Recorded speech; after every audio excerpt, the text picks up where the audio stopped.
주보에 있는 오늘 운동 말씀 다 같이 읽어보시도록 하겠습니다. 하늘 부모님, 다시 오마한 메시아를 기다리는 기독교 문명권 안에서 하늘의 뜻을 받는다 하였으나 하늘의 깊은 심정과 사연을 모르는 가운데 많은 이해할 수 없는 실수들을 하였습니다. 그러나 당신의 창조는 반드시 시작과 끝이 하나로 열매를 맺어 당신께서 그리시던 지상 천국의 생활을 자녀들과 함께 하려 하셨던 그 꿈이 있었기에 2000년 만에 이 땅에 독생녀를 보내주시어 참 부모로서 섭리를 펼칠 수 있는 과정에서 하늘은 얼마나 소중하게 기다려 나오셨습니까? 드디어 새로운 섭리 역사를 출발하여 천일국 기원절을 선포하고 천일국 안착을 대륙 차원에서 이루어 이제 이 민족이 하늘 앞에 춤과 효를 다할 수 있는 이 기회를 주심에 있어서 이 무지한 인간들에게 자연을 통해서 하늘이 그동안 얼마나 그리워하며 잃어버린 자녀를 찾아 수고해 나오셨는가를 보여주셨사옵니다. 이 모나파트의 자연을 통해 다시 한번 하늘 앞에 감사와 영광을 돌리며 그동안 죄악에 찌들었던 모든 아픈 사연들을 이곳에 와 하늘이 기다려온 이 시점에서 보여주신 이 자연의 경이로운 가운데 하늘을 모시고 하늘 섭리의 하나가 될 수 있는 나 자신이 되어야 하겠습니다. 아주 네, 벌써 재작년인데요. HJ 모나파트 천년 주목숲길 봉헌식 축도 중에 나온 말씀입니다. 네, 식구 여러분 안녕하십니까? 안녕하세요. 네, 반갑습니다. 지난 일주일 잘 지내셨나요? 네. 네. 우리 천일국 전통에 따라 우리 좌우, 앞뒤, 양옆으로 인사 나누시면서 시작하도록 하겠습니다.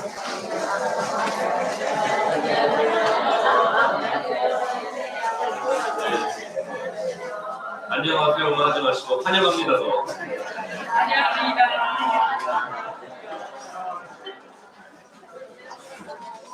네, 지난 일주일간도 참 많은 일이 있었던 것 같습니다. 이제 아까 이제 뉴스 영상에서 보신 것처럼 드디어 이제 베고니아 정원이 오픈을 하고, 네, 참 이 영상으로 보니까 가고 싶으시죠? 네. 알파카가 있는 건 참 깜짝 놀랐습니다.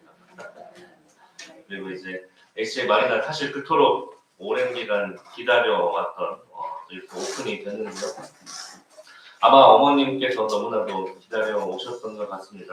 오늘 운동 말씀에서 나온 것처럼 이 자연을 통해서 아마 하늘이 주시는 메시지가 있지 않는가라는 생각이 듭니다. 지난주에는 우리 장로님, 권사님들과 함께 이제 어디죠? 벽초지 수목원에 좀 다녀왔습니다. 하늘 부모님께서 인간을 위해 만들어주신 이 자연 환경을 바라보면서 오늘은 우리에게 어떠한 말씀을 주시고 계신가 생각해 보게 되었습니다. 그러다가 이곳 벽초지 수목원에도 천년 주목 터널길이 이렇게 있더라고요. 그래서 이 주목 터널길을 걸으면서 이제 좀 생각을 해봤습니다. 주목이라고 하게 되면은 이제 빨간 빛을 띠는 나무라 그러죠. 주목은 살아서 1000년을 또 죽어서 1000년을 살기 때문에 천년 주목이라고 그렇게 부르기도 합니다. 이 천년 주목이 그렇기 때문에 한민족의 끈기와 인내를 상징한다고도 말을 합니다. 용평에서는 이렇게 천년 주목이 있어가지고 큰 주목만을 생각했는데 이날 마주했던 주목은 아주 어린아이 같은 작은 주목들이었습니다. 그래서 사실 이렇게 서로 엉겨붙듯이 이렇게 주목이 자라있길래 나중에 좀 벽초지 수목원에 전화해가지고 살아있는 주목들로 이렇게 만든 게 맞냐 그랬더니 어린아이 주목들로 이렇게 만들어놨다고 이렇게 이야기를 하더라고요. 만약에 이 주목에게, 이 나무에게 꿈이 있다면 그 꿈은 무엇이겠습니까? 아마 천년 주목과 같이 그렇게 아름답게 크게 웅장하게 성장하는 것이 아마 그 주목의 꿈이 아닐까 싶습니다. 본문 말씀에 보게 되면 당신의 창조는 반드시 시작과 끝이 하나로 열매를 맺어 당신께서 그리시던 지상천국의 생활을 자녀들과 함께 하려 하셨던 그 꿈이 있었기에 라고 말씀하시며 하늘 부모님의 꿈을 이야기하고 계십니다. 그래서 오늘 저는 꿈이라는 주제로 오늘 말씀과 은혜를 나눌까 합니다. 식구님 여러분 혹시 꿈이 있으십니까? 네. 바로 대답이 나오시네. 멋지십니다. 꿈이라고 하면은 어떤 감정이 먼저 올라오시는 것 같나요? 아마 어떤 젊은 날의 어떤 열정, 뜨거움, 설렘, 어쩌면 그런 감정들이 먼저 올라오는 것 같습니다. 그런데 이 꿈이라는 단어가 때로는 되게 무겁고 어렵게 다가오기도 하는 것 같습니다. 요즘 젊은이들에게 꿈이라는 단어는 너무 무겁고 부담스럽다고 이야기를 합니다. 꿈이 뭐냐는 질문이 너무나도 괴로운 질문이 되어서 어느 순간부터 젊은이들에게 꿈이 뭐냐는 질문은 마치 불문율과 같이 물어서는 안 되는 그런 분위기를 갖고 있다고 합니다.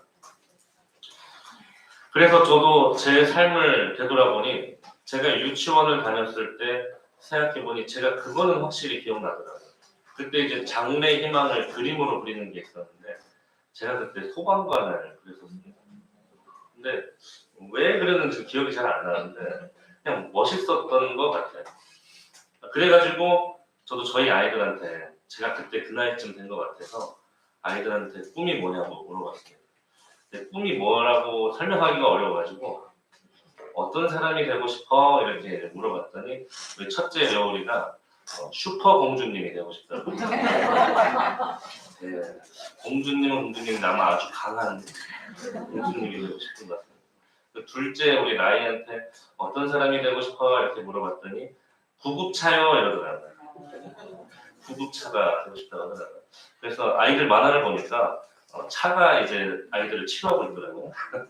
아마 간호사가 되고 싶다 그런 이야기인 것 같습니다.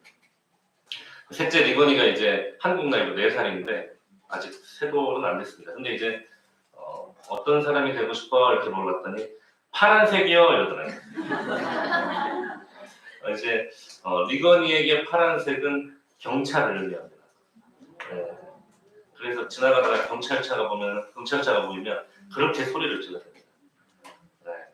참 그 아이들이 순수하게 꿈꾸는 게 참 아름다운 것 같습니다. 그래서 저는 그 유치원 이후에 제가 또 어떤 꿈을 꾸었나 생각을 해봤더니 제가 초등학생 때는 그 적성 검사 같은 걸 좀 하잖아요. 저는 자라오면서 항상 1순위에 과학자가 있었습니다. 저는 과학을 정말 좋아해가지고 그래서 과학자가 되고 싶다 그런 꿈을 꾸다가 중고등학생 때는 또 다른 꿈을 꿨습니다. 하루는 한 친구가 저희는 제가 다녔던 고등학교가 전주에서 수학으로는 되게 유명한 고등학교였어요. 그 고등학교는 수학 하나만큼은 진짜 잘한다. 그래서 제가 이제 하루는 그 수학 수업 시간에 꼭 나와서 문제를 돌아가면서 풀어야 됐는데 이제 그 반에서 뒤에서 1등하는 친구가 저한테 와가지고 다음 시간에 내가 문제를 풀어야 되는데 어떻게 풀어야 될지 모르겠으니까 좀 도와달라고 그러더라고요.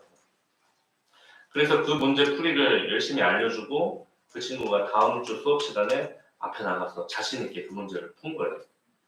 그랬더니 그 친구가 야 수학이 이렇게 재밌는 건지 처음 알았다 그러더라고요. 그래서 저는 중고등학생 때 계속 제 꿈은 수학 선생님이었습니다. 그런데 이때 당시에 이제 뉴스가 한참 많이 나왔습니다. 그때가 이제 2007년, 2006년 정도 됐는데요. 교권이 땅에 떨어졌다. 그런 뉴스들이 좀 나오기 시작했습니다. 그리고 내맞는 선생, 뭐 이런 이야기들도 나오기 시작했는데요. 그러던 중에 제가 다니던 고등학교에도 사실 전국적으로 굉장히 충격을 줬던 사건이 하나 있었습니다. 지금도 사실 검색하면 나올 정도로 그때 당시에 전국에 퍼졌어요. 이 영상이. 저희 학교였는데요. 이 학생이 사실 선생님께서 매일매일 그 야간 자율학습을 이렇게 시켰는데 몰래 매일매일 도망가다가 드디어 이제 걸려가지고 이제 혼나는 장면이었는데 사실 저희 입장에서는 그냥 뭐 맞을 짓을 했으니까 맞았지 이렇게 생각하고 있었는데 이 영상이 인터넷에 뜨니까 난리가 났어요. 그래서 지금도 저희 학교 홈페이지를 들어가면은 약 2,000건 이상의 학교를 향한 비난 댓글이 아직도 달려있더라고요. 어제 이거 준비하면서 봤는데 이 영상을 보면은 선생님이 죽도를 들고, 왜냐면 당시 제가 다녔던 고등학교가 전주 해성고등학교인데 검도로 되게 유명한 학교였습니다. 선생님도 죽도를 들고 학생을 때리는데 이 처음에는 엎드려서 이제 엉덩이를 때리다가 도망가니까 이제 막 온몸을 막 때리는 영상이에요. 그래가지고 사실 맞은 친구 입장에서는 별로 안 아팠다 그러는데 보는 사람들은 심각하니까 이제 난리가 나가지고 그날 저희 학교에 전화가 엄청 많이 왔더라고요. 근데 그날 이후로 선생님이 사실 학생들에게 갑자기 태도가 달라지기 시작하면서 사실 최근에 보면은 오히려 선생님들이 학생들을 더 어렵게 대하는 좀 그런 모습들을 보면서 아, 우리 학교가 시작한 거 아닌가? 사실 그런 생각도 좀 들더라고요. 근데 이제 이런 매스컴을 타고 나니까 야, 제가 꿈꿨던 선생님이 이제 선생님이 정말 못하겠다 그런 생각이 좀 들어가지고 저는 좀 꿈을 좀 접게 됐습니다. 그러다 보니까 도대체 진로를 어떻게 잡아야 되는지 방황을 많이 하게 됐고 하필 그때 당시에 대학을 어디로 가야 될지 고민이 많았던 시기였기 때문에 저는 고민 끝에 저는 이제 서울시립대랑 동국대를 당시에 좀 지원을 했었습니다. 그때는 이제 기계공학과나 물리학과, 저는 이제 과학을 좋아했기 때문에. 그런데 사실 이제 와서 보니 그것이 하늘의 인도라고 생각하지만 당시에는 참 이게 속상한 일이었어요. 가군에다가 이제 동국대를 쓰고 나군에다 서울시립대를 썼는데 둘 다 이제 제 성적보다 낮은 대학을 지원을 했거든요. 무조건 가야지라는 생각으로. 그런데 이상하게 그 후보가 된 거예요. 경쟁률이 당시 너무 높아가지고. 근데 그 후보 순위도 뭐 요즘에도 한 2, 30, 뭐 후보에 뭐 2, 30위로 돼 있으면은 좀 기다렸다가 들어갈 수 있겠지 할 텐데 기다리지도 못할 만큼 60, 70등에 제 이름이 나왔거든요. 야, 이게 도대체 무슨 일이냐 이게. 이 제 성적보다 한참 낮은 데를 썼기 때문에 무조건 들어갈 것이다 했는데 그래서 사실 다군에다가 부모님이 제발 너 가군 나군 가면 되니까 다군에다가는 제발 선문대 써주면 안 되겠냐. 그래서 네 부모님 소원 들어드리겠습니다. 쓰긴 쓰겠지만 가지는 않겠습니다. 이런 마음으로 선문대를 썼는데 결국 선문대를 가게 됐습니다. 그때 당시에는 네 박수 받을 일인지 잘 모르겠지만 지금 와서 보면 사실은 굉장히 많은 생각이 드는데 제가 지금 이렇게 공직을 하지 않았을 것 같아요. 만약에 선문대를 가지 않았다면. 그러고 보니 참 선문대를 간 것이 참 다행이라는 생각도 들고 감사하다는 생각도 듭니다. 근데 선문대를 다닐 때도 사실 평탄하지는 않았습니다. 제가 선문대를 들어갈 때 사실 그때 당시 선문대는 입학 성적이 그렇게 많이 요구되지 않았기 때문에 서울시립대나 동국대를 지원했던 제 입장에서는 2008년도 신입생 대표를 제가 하게 됐습니다. 그 남학생 중에 제가 성적이 1등이라는 이유로 앞에 이제 입학식 할 때 앞에 나가 선서도 하고 4년 장학생으로 들어갔습니다. 이것도 참 좋았고 1학년 1학기 때는 사실 긴장은 했지만 그렇게 공부를 열심히 하진 않았던 것 같은데 과에서 1등을 했습니다. 과탑이라고 그러죠. 근데 저한테는 그게 별로 기쁘지가 않았습니다. 아까 말씀드렸던 것처럼 저는 더 높은 대학을 희망하고 지망하고 있었는데 그렇게 열심히 공부를 안 했는데도 1등을 해버리니까 그런 생각이 들더라고요. 여기서 내가 뭔가를 배울 수는 있나? 내가 여기서 취업을 잘할 수 있나? 그래서 하루는 교수님하고 상담을 했습니다. 대학을 요즘에는 이제 가게 되면 교수님하고 한 학기에 한 번씩 상담하는 것이 필수입니다. 그게 또 패스 논패스가 돼가지고 상담을 안 하면 졸업도 못합니다. 그래서 이제 교수님을 찾아가서 제가 선문대를 어쩌다 보니 오게 됐지만 그래도 기왕 다니는 거 취업이라도 잘하고 싶습니다. 이렇게 교수님한테 얘기를 했어요. 제가 아직도 그 이름을 기억합니다. 백남익 교수님이었는데 그분한테 그렇게 얘기를 했더니 이렇게 답변을 하시더라고요. 공부 못해가지고 선문대 왔으면서 취업은 잘하려고 그래? 아 이게 진짜 완전히 정신 나갈 것 같은 거예요. 아 여기 오고 싶지도 않은데. 제가 신입생 대표라는 것도 아마 생각도 안 하셨던 것 같고 뭔 취업을 잘하려고 그러냐 그런 말들이 와 제가 그때 당시에 안 그래도 선생님이라는 꿈을 접고 이렇게 또 공대를 지망한 입장에서 그런 말까지 들어버리니까 완전히 그냥 갈 길을 잃어버렸습니다.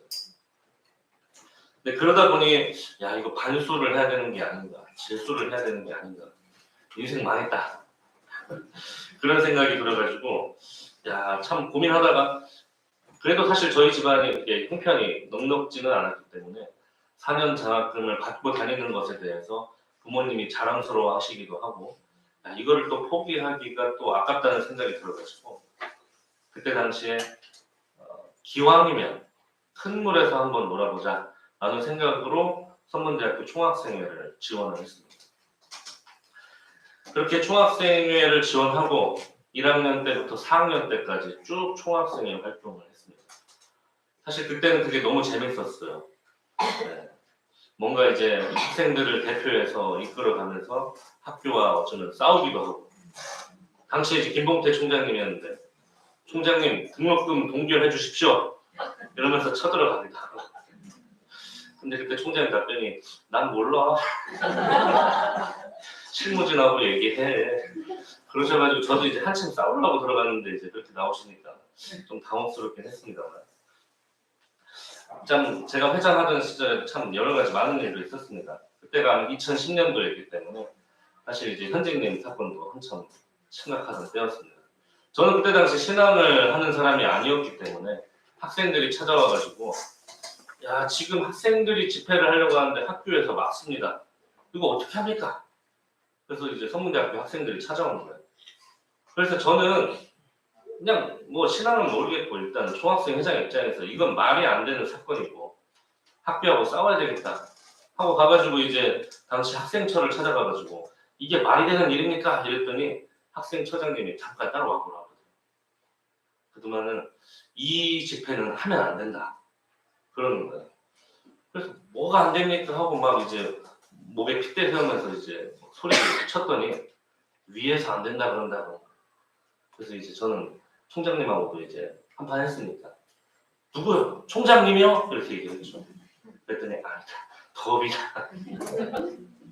그래서 갑자기 거기서부터 뭔가 무서워져가지고 아 예. 그러고 저희 아버지한테 전화를 했더니 지금 그때 당시 사실 그 친구들이 현진님 쪽에서 열심히 활동하는 친구들이었어요. 그래가지고 집회하고 이제 막 학생들 막 강제로 버스 태워가지고 집회 참석시키고 하던 그때라서 사실 이제 제 입장에서는 이게 도대체 뭔지를 모르는 상황이었어요.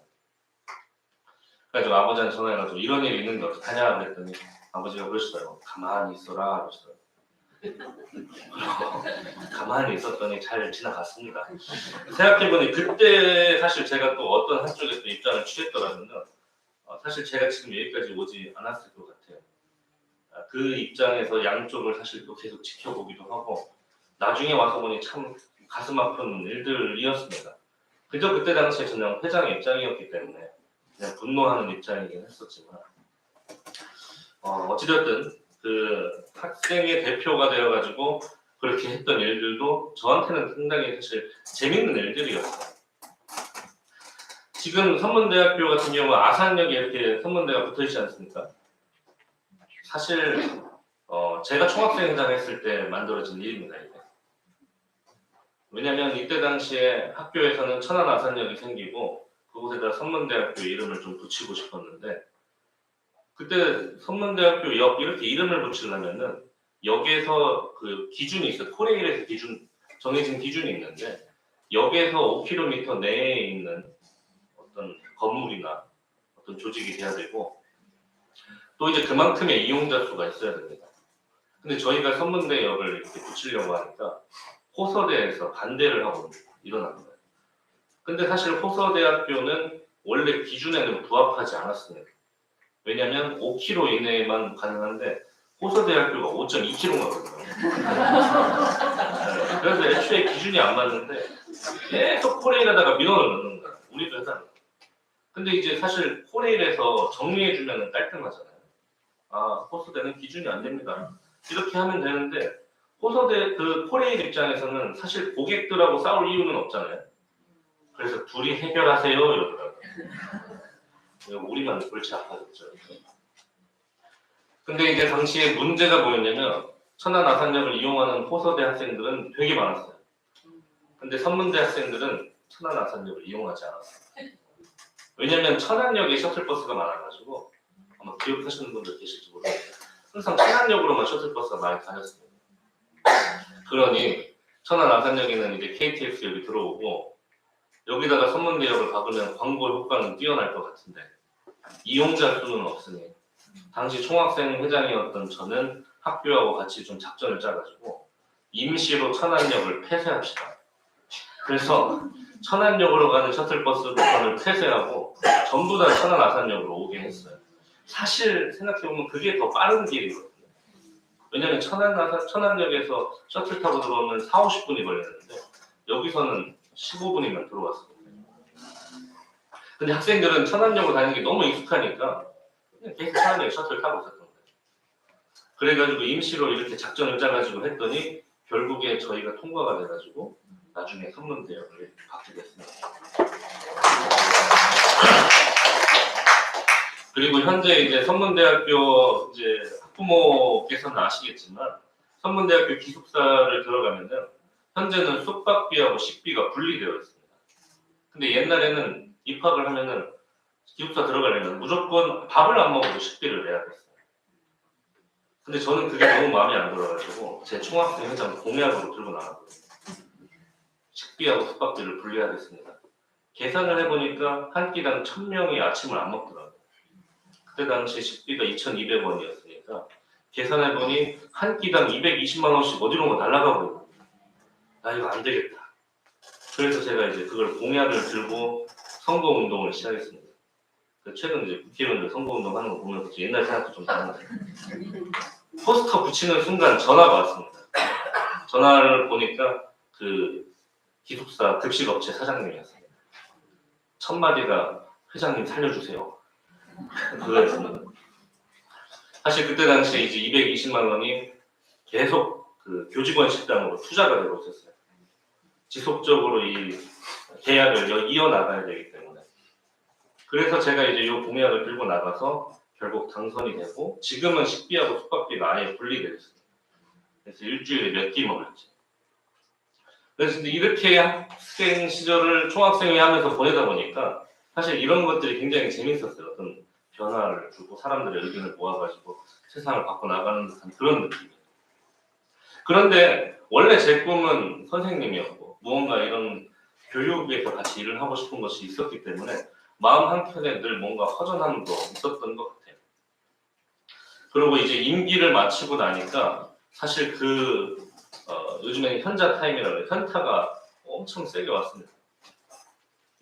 작년에는 제가 생일 파티를 할 때 진짜 한 120명 모여가지고 총학생 회장이라 치고 생일 파티를 하는데 임기가 끝난 다음 해에는 저 혼자 카페에서 이러고 있더라고요. 아르바이트 하고 있었는데 그러면서 막 되게 여러 가지 생각이 들면서 야 내가 무엇을 위해 지금 살아가고 있는가, 무엇을 위해 살아야 되겠나 그런 생각을 한참 하고 있었습니다. 저는 군대 입대하기 전에 총학생 회장을 했기 때문에 아직 군대가 남아있었어요. 아직 과제가 남아있었죠. 그래서 그 막막한 가운데 저는 일단 주어져 있는 과제라도 빨리 끝내야 되겠다 싶어가지고 군대를 입대하게 되었습니다. 지난번에 말씀드렸던 것처럼 저는 군대를 입대하고 나서 얼마 되지 않아 제가 2012년 7월 24일 날 입대했습니다. 그래서 거의 한 40일 됐을 쯤에 아버님께서 성화를 하셨습니다. 저는 아직 그때 당시에는 훈련병이었기 때문에 아버님 성화 소식도 바로 알 수가 없었고 그저 지나가는 조교의 한마디 때문에 그냥 알게 됐었습니다. 네, 그러다 보니 인생의 고민이 더욱더 깊어졌습니다. 저는 군대에서 참 책을 많이 읽는 병사였습니다. 인생에 고민이 많았고 다른 친구들보다는 조금 더 나이를 먹은 상황에서 군대를 갔었기 때문에 고민이 많아서 그런지 책을 많이 읽었습니다. 그리고 그 책을 읽고 독후감도 많이 써가지고 포상휴가도 좀 많이 탔습니다. 그러던 중에 전역을 얼마 앞두지 않고는 제가 2014년 4월 24일 날 전역을 했는데요. 아마 기억하시는 분들 계시겠습니다만 2014년도 초에는 세월호 사건이 터졌습니다. 안 그래도 고민이 많았던 그 시기에 그 고민이 극을 달하기 좀 시작했고 군대 전역을 하고 나서는 한 친구가 저한테 원리 공부 제대로 한번 해보지 않겠냐 라고 하는 제안이 있어서 야 진짜 내가 앞으로 인생을 어떻게 살아야 될까 하는 고민하던 끝에 한번 원리 공부를 제대로 해보고 결정을 하자라는 마음을 먹었습니다. 그때까지 통일교인이라고 하는 통일교의 2세로 자란다라고 하는 것이 저한테는 축복이라기보다는 어떤 하나의 족쇄 같은 느낌이었고 내 자유를 뭔가 올가매는 듯한 그런 신분의 느낌이 좀 들었습니다. 그래서 한번 제대로 공부하고 우리 교회를 욕할 거면 제대로 알고 욕하자 라는 마음도 있었고 다닐 거면 제대로 알고 다니자 라는 마음으로 진짜 하루에 한 6시간, 7시간씩 원리 강론만 붙잡고 한 6개월 정도를 공부를 했습니다. 그 끝에 제가 느꼈던 것은 예전에는 저는 원리 강론의 창조 목적이 참 싫었습니다. 하나님을 행복하게 하기 위해서 우리가 하나님께서 행복하시기, 기쁘시기 위해서 창조했다고 하는데 나한테 자유의지도 있고 자유행동을 할 수 있는 내가 왜 누군가를 위해 살아야 되는가? 저는 그게 너무 싫었습니다. 그런데 원리 공부를 제대로 해보고 나니 첫 번째는 사실 화가 많이 났습니다. 왜 그랬냐면 왜 우리 가정연합의 가르침을 이렇게 알려준 사람이 나한테 없었는가? 라는 생각이 제일 많이 들어요. 원리 강론의 창조 목적을 다시 되돌아보니까 하늘 부모님이 가장 기쁘신 그 순간이 우리 인간들이 정말 행복하게 살아가는 모습을 바라신 것이었구나라는 깨달음을 좀 갖게 됐습니다. 그러고 나서 보니 저는 지금까지도 창조 목적이라는 파트가 가장 제가 좋아하는 원리 강론의 한 파트가 됐고 지금까지 나를 사랑하시고 기다려오시고 또 모든 걸 예비하신 하늘 부모님을 만나게 된 것 같습니다. 그러고 나니까 저는 확신이 생겼습니다. 이 길이 내가 진짜 행복할 수 있는 길이구나. 그때까지만 해도 저는 신앙길과는 굉장히 먼 길을 걷고 있었지만 이 길이 진짜 나에게 행복을 줄 수 있는 길이고 행복할 수밖에 없는 길이라는 확신이 들었습니다. 그런데 사실 첫 출발은 제가 고백하지만 제 자신을 위한 출발이 있었습니다.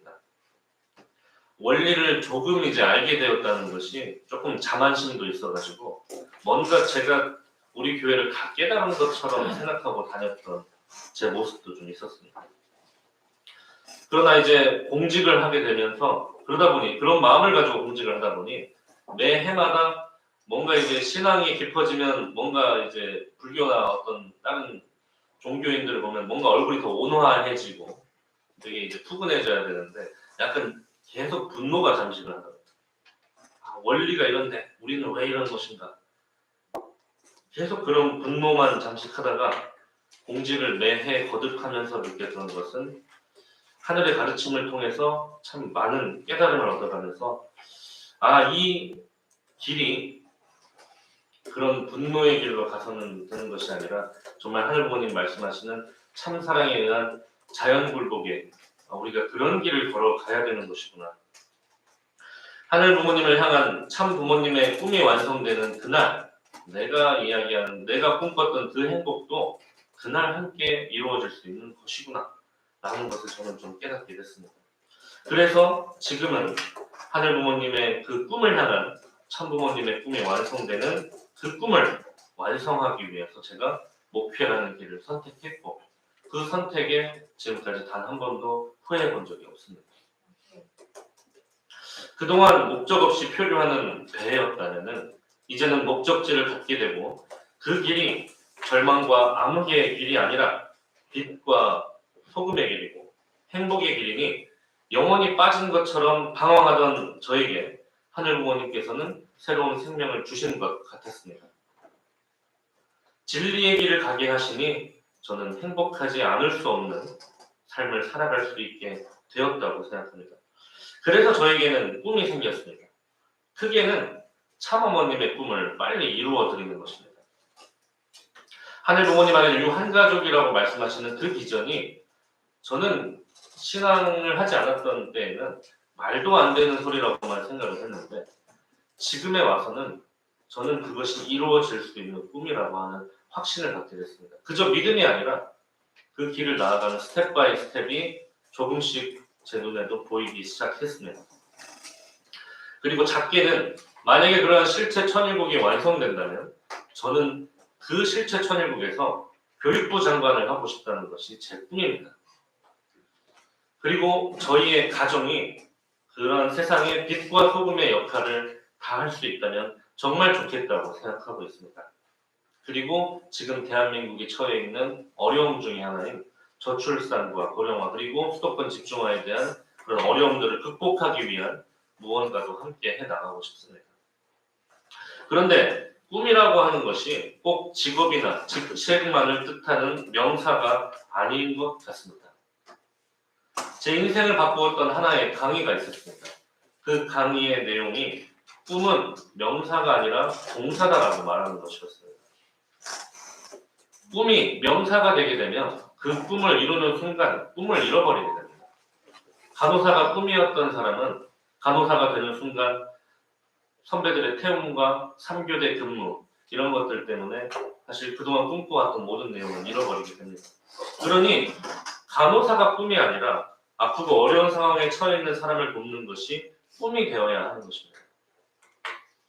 선생님이 꿈이 되는 것이 아니라 지식을 채워줌으로써 보람을 느끼는 삶이 꿈이 되어야 하는 것입니다. 마찬가지로 우리의 꿈은 단순 명사가 아닌 어떤 동사로서 나타나야 됩니다. 제가 천일국의 교육부 장관이 되고 싶다고 했는데 교육부 장관이 되고 싶은 것이 꿈이 아닙니다. 참부모님의 꿈과 비전을 세상 앞에 널리 알리고 교육하고 그 비전을 실행하는 것이 제 꿈입니다. 천복 가정이 되는 것이 꿈이 되어서는 안 됩니다. 누구보다 하늘 부모님의 사랑을 잘 전하는 사람이 되는 것이 본질적인 꿈이 아니겠습니까? 그리고 그 길을 가기 위해 우리는 참 부모님을 잘 알아야 하고 참 부모님의 말씀과 가르침을 실천하고 만들어가는 문화가 이 성북 대교회에서 저는 빛을 발하기를 바랍니다. 하늘 부모님 안에 유한가족의 출발점이 되는 성북 대교회 재단이 되기를 간절히 소망합니다. 그래서 강의 소리가 끊이지 않는 교회가 되고 싶습니다. 우리는 어쩌면 아주 작은 미래를 소망하는 것에서부터 꿈을 꾸게 됩니다. 꿈이라고 하는 것은 너무나도 무겁게 느껴지는 이유가 뭔가 너무나도 거창해야 될 것 같고 남들 앞에 자랑스럽게 이야기할 수 있는 멋진 것이어야 될 것처럼 느껴지는 것도 있습니다. 하지만 여기 계신 식구님들도 아마 이미 꿈이 있으십니다. 오늘 저녁밥을 무엇을 먹을지 그 미래를 소망하는 것, 어쩌면 미래를 소망하는 것 자체가 저는 꿈이라고 생각합니다.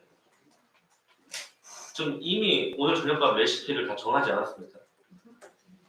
다음 주에는 어디 놀러 가겠다, 어디 산책을 나가겠다 라고 하는 것도 저는 꿈꾸는 거라고 생각합니다.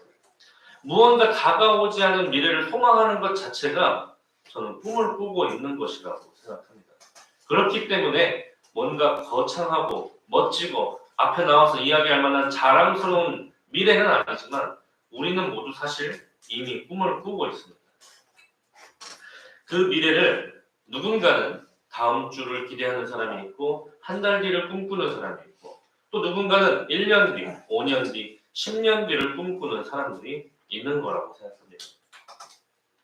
그래서 꿈꾸는 사람은 과거와 현재의 시점을 두고 말하지 않습니다. 늘 미래를 두고 이야기를 합니다. 그리고 그렇게 꿈꾸는 사람과 함께 한다면 우리도 같이 신이 납니다. 그런데 늘 현재와 과거를 이야기하면 사실 우리는 지칩니다. 한번 상상해 보시면 좋겠습니다. 저도 최근에 젊은 축복 가정들의 이야기를 들으면서 되게 빨리 축복이 정리되는 가정들의 특징이 있더라고요. 늘 현재 이야기면 집중합니다. 부부가 같이 이야기를 합니다. 지나가다가 너무 예쁜 카페나 예쁜 식당이나 멋진 명소가 보여가지고 오빠 나중에 저기 한번 같이 가자. 미래를 두고 이야기를 합니다. 근데 그 남편은 현실을 두고 현재를 두고 이야기합니다. 우리 돈 없어. 돈 더 벌어야 돼. 지금 우리 사정으로 갈 수가 없어. 현실을 알아야 돼. 현재를 두고 이야기하는 것이 우리에게 사실 힘 빠지는 일입니다. 현재가 어려운 것은 누구나 다 알고 있습니다. 하지만 미래를 이야기하고 미래 시점을 두고 꿈꾸면서 미래를 이야기하기 때문에 그렇게 미래를 이야기하는 사람과는 괜히 신이 나게 되고 같이 함께하고 싶습니다. 내 지갑이 지금 텅텅 비어 있어도 그래 언젠가는 꼭 가자 라고 이야기하는 말이 듣고 싶은 거 아니겠습니까? 그런데 이제 그 꿈이 단순히 어떤 시기적인 일시적인 꿈이 아니라 저의 꿈이 참 어머님의 꿈과 연결되니 제 꿈이 생명력을 갖게 된다는 것을 느끼게 되었습니다. 하늘 부모님의 꿈과 연결되니 어떠한 한정적 시기에만 꾸는 꿈이 아니라 하늘 부모님의 속성과 같이 절대 유일 불변 영원의 꿈을 꾸게 되고 그러한 소망을 가지게 됩니다. 그렇게 하늘 부모님과 연결된 미래를 꿈꾸는 것은 최고의 영성입니다. 식구님 여러분, 꿈이 있으십니까? 여기 계신 분들 누군가는 나는 꿈을 꾸기에는 늦었다고 생각하시는 분들이 계실지도 모르겠습니다. 그렇다면 참 어머니께서 가장 좋아하는 시인 사무엘 올만의 청춘이라는 시를 한번 낭독해 드리겠습니다.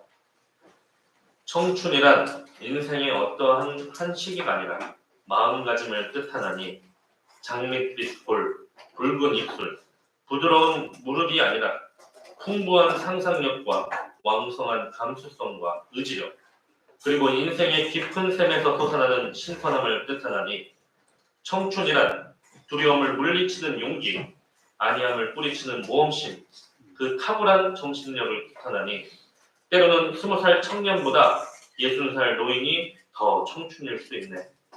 누구나 세월만으로 늙어가지 않고 이상을 잃어버릴 때 늙어가니 세월은 피부의 주름을 늘리지만 열정을 가진 마음을 시들게 하지 못하지.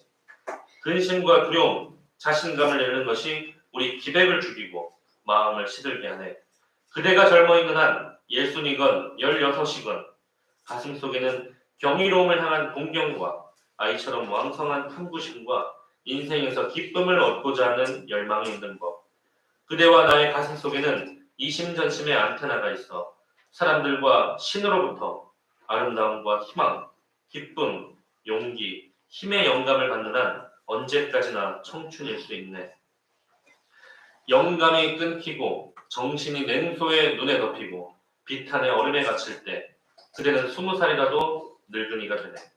그러나 머리를 높이 들고 희망의 물결을 붙잡는 한 그대는 80살이어도 늘 푸른 청춘이네. 식구님 여러분, 청춘이란 인생의 어떠한 시기가 아니라 마음가짐을 뜻한다고 합니다. 영감이 끊기고 정신이 냉소에 눈에 덮이고 비탄의 얼음에 갇힐 때 그대는 20살이라도 늙은이가 되느라는 구절을 통해 꿈꾸지 못하는 희망의 물결을 붙잡지 못하는 그런 사람들에게 오히려 나이를 떠나서 노인이라고 이야기하고 있습니다. 그렇게 희망의 물결을 붙잡는 한 늘 푸른 청춘이라고 사무엘 올만은 이야기하고 있습니다. 그렇게 희망의 물결을 붙잡는 것, 저는 우리는 하늘 부모님 아래 인류 한 가족이라고 하는 미래를 소망하고 있기 때문에 신앙은 곧 꿈꾸는 것이라고 생각합니다. 그렇기 때문에 우리는 꿈꾸는 신앙을 해야 됩니다. 미래를 그려나가는 신앙을 해야 됩니다. 참어머님은 늘 꿈꾸고 계십니다. 그 꿈이 늘 하늘 부모님의 꿈과 연결되어 있기 때문에 최고의 영성을 발휘하실 수 있는 것입니다. 그러니 자신의 눈이 계속 어두워지는 가운데도 다리가 굳어가는 상황에서도 하늘 부모님의 꿈을 먼저 말씀하시고 그 꿈을 이루어드리기에 오늘도 밤잠 못 이루고 계십니다. 참 어머니께서는 자신과 하나 되면 승리하지 못할 것이 없다고 외치고 계십니다. 그러한 참 어머님과 하나 되는 길은 바로 참 어머님과 같은 꿈을 꾸는 것이라고 생각합니다. 그렇게 우리의 신앙의 목적은 참 부모님을 닮아서 하늘 부모님을 위로해드리는 효자, 효녀가 되어가기 위해 살아가는 것입니다. 그렇다면 참 부모님은 어떤 꿈을 꾸셨습니까? 참 어머님께서는 참 아버님과 1960년 2월 26일 만남을 가지셨습니다. 이날 9시간 동안 대화를 하셨다고 했습니다. 지금도 9시간은 쉽지 않죠? 9시간 동안 대화를 하셨다고 합니다. 이 9시간 동안 아버님은 질문하시고 어머님은 그림으로 답하시고 또 그동안 미래를 위해 꿈꿔왔던 이야기들을 나누시게 되었다고 합니다. 무엇을 나누었냐? 참어머니께서는 성경을 많이 읽으시면서 그 성경을 통해 하나님의 구원 역사가 얼마나 가슴 아픈 한많은 역사였는지 눈물로 밤을 지새웠다고 말씀을 하셨습니다. 그렇기 때문에 이 한많은 하나님의 이 한을 풀어드리기 위해서 내가 결심하지 않으면, 내가 나서지 않으면 아버님의, 하늘 부모님의 꿈을 이루어드릴 수 없구나 라는 생각을 하시고 결단을 하셨던 것입니다. 그리고 아버님 또한 성경 역사를 통해 하나님의 슬픔을 느끼셨다고 이야기를 했습니다. 나를 불러주신 하나님의 서글픈 사정을 잊지 않았다고 말씀하셨습니다. 그리고 나 자신이 불쌍한 것을 느끼면 느낄수록 나보다 더 불쌍한 분이 하나님이라는 것을 느끼고 살아오셨던 삶이었기 때문에 이날 9시간 동안 하늘의 안타까운 심정을 함께 공유를 했고 그 심정을 그냥 두고 볼 수 없기 때문에 그 뜻을 위해서 내가 나서야 되겠다는 두 사람의 결단이 만나게 되는 날이 바로 성혼식입니다. 그리고 하늘의 소망을 이루고 하늘 부모님을 모시는 삶을 우리들에게 보여주시고자 살아온 그 삶이 바로 참 부모님의 성혼식으로부터 출발되는 것입니다. 성혼식이 있은 후부터 선생님 가정은 행복한 가정이 아닙니다. 가정적 십자가를 지고 가는 길입니다. 그 누가 가정적 십자가를 짊어져 가지고 이겼다는 승리적 팻말을 받기 전에는 제 2차인 여러분의 가정에 갈 길이 없다고 말씀하고 계십니다. 그렇기 때문에 참 부모님께서는 제 2차인 우리 가정이 가야 될 길을 열어주시기 위해서 성혼식으로 출발하셨던 것입니다.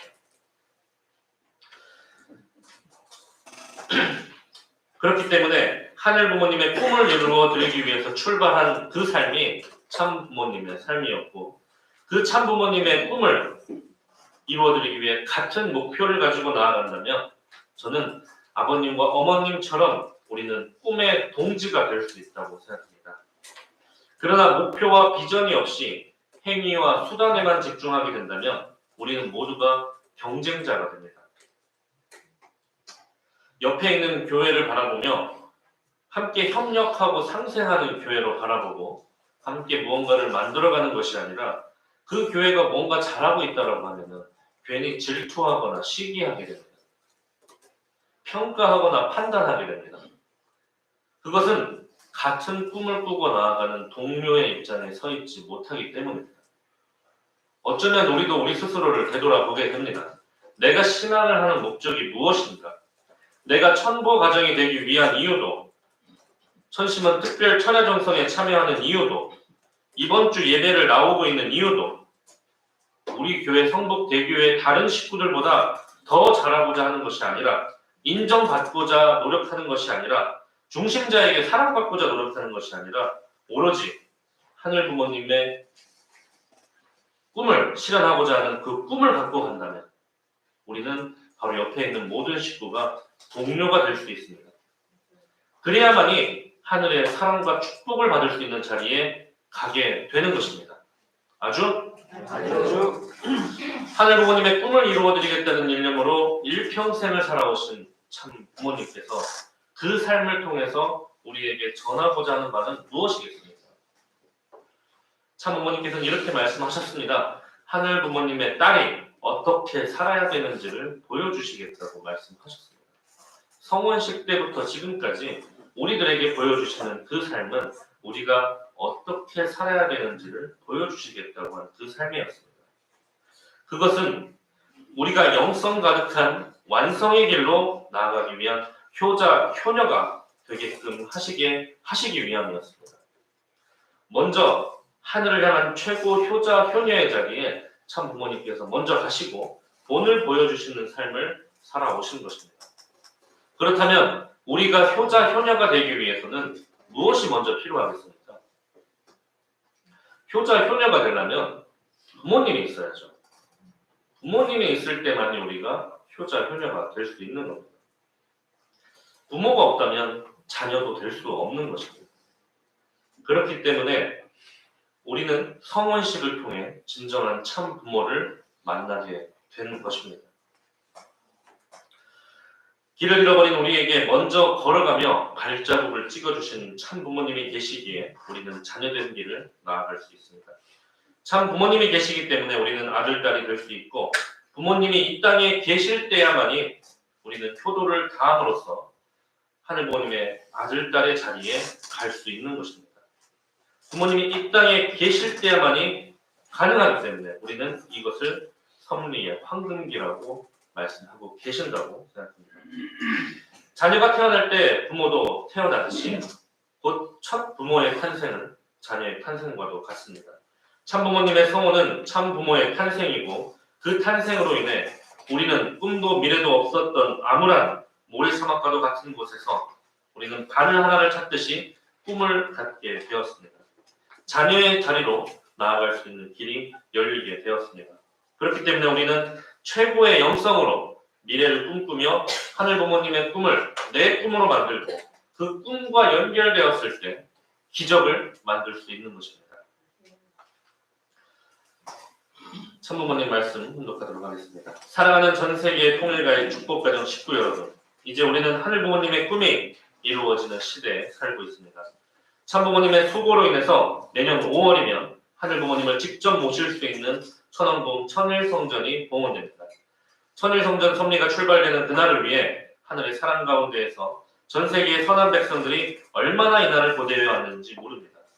더더욱 하늘 부모님의 꿈을 지상에서 이루어드릴 수 있는, 특히 참부모가 지상에 계신 동안에 하늘 부모님께서는 자녀들과 함께 천일국을 설계해 나가실 것입니다. 그러한 하늘 부모님의 꿈이 바로 지상에서 인간과 함께 살아가는 시대, 천왕봉 천일성전 입궁의 시대의 도래로 말미암아 이 땅에 그 뜻이 이루어지기 시작하는 그때가 바로 2025년이라고 말씀하고 계십니다. 그렇기에 지금 우리는 비전 2025를 외치고 있는 것입니다. 본문 축도에 있던 주목은 한민족의 끈기와 인내를 상징한다고 합니다. 어쩌면 가장 강력한 끈기와 인내는 인류 역사 이래 가장 최악의 범죄를 저질렀던 아담과 해와를 내치지 않으시고 용서하시기 위해서 품으시기 위해 다시 살리는 길을 걸어오신 하늘 부모님의 끈기와 인내가 가장 고결한 것이 아니겠습니까? 그리고 그러한 하늘 부모님을 아시기 때문에 하늘 부모님의 위로와 효정의 길을 걸어오신 참 부모님께서 만난을 극복하시고 세상을 구원하는 메시아로 그 길을 걸어가셨던 그 길이 무엇보다 끈기와 인내의 상징이라고 생각합니다. 식구님 여러분, 희망의 물결을 붙잡는 소망이 있는 한 우리는 청춘입니다. 참어머니께서도 스스로 청년이라고 말씀하고 계십니다. 왜냐? 꿈꾸고 있기 때문입니다. 나이를 몇이나 먹었든 우리는 꿈꾸는 청년입니다. 믿습니까? 저는 성북대교회 부임 이후에 매일매일 저는 너무나도 기쁩니다. 왜냐하면 가장 기쁜 것은 우리 성북대교회 식구님들이 꿈꾸고 계시기 때문입니다. 어떤 조직이나 시스템에 기대어서 누가 무엇을 해주냐 안 해주냐 이야기하는 것이 아니라 우리가 먼저 가정연합에 본된 교회가 되자라고 말씀하고 계시기 때문입니다. 각 부서별 시야와 시각은 조금 다를 수 있겠습니다. 하지만 우리 모두가 성북대교회가 부흥하기를 바라는 마음들이 있으십니다. 그 간절한 마음이 있으시기 때문에 그 간절한 마음이 하나의 방향을 갖고 함께 꿈을 꾸어 나갈 때라고 생각합니다. 하늘이 바라시는 성북대교회를 우리가 모두 간절히 꿈꾼다면 식구님 여러분 모두는 하나가 되고 동료가 될 수 있습니다. 그러한 교회를 바라보시는 하늘 부모님께서는 어떠시겠습니까? 참어머님께서는 어떠하시겠습니까? 그 뜻이 이루어지지 않을래야 이루어지지 않을 수 없을 것입니다. 2024년 3월 저는 성북대교회에 발령을 받고 은사를 드리게 되었습니다. 식구님 여러분께서는 이곳 성북재단이 어떻게 되기를 바라십니까? 저는 우리 성북대교회가 꿈꾸는 교회, 사랑이 넘치는 교회, 성장이 있는 교회가 되었으면 합니다. 그리고 그 꿈을 식구님 여러분들과 함께 꾸고 싶습니다. 그러한 소망이 간절하게 응집되게 되면 임계점을 넘어서 분명히 그 간절함의 폭발로 인해서 기적이 일어나게 되리라 믿습니다.